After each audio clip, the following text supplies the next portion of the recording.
Hey guys, welcome back to another episode.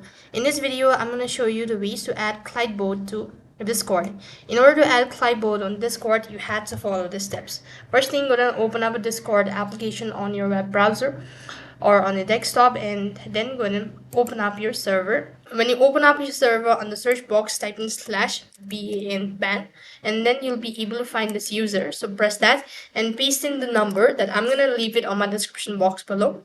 Next, you need to go to delete messages. Make sure to add, don't delete any. And when you've actually done this, you need to give a reason and then hit enter. When you've actually done with this, you can see that the Clyde bot has been added successfully.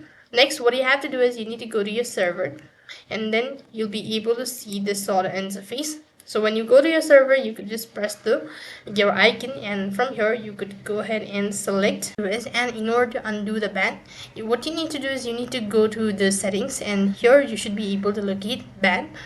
So you just have to go ahead, you have to look for that and then press on that, and you'll have to undo the ban. So in this way you can add Clyde to Discord. That's all for this video. I hope the video was helpful. Make sure to like, share and subscribe to our channel. Thank you for watching. See you in the next video.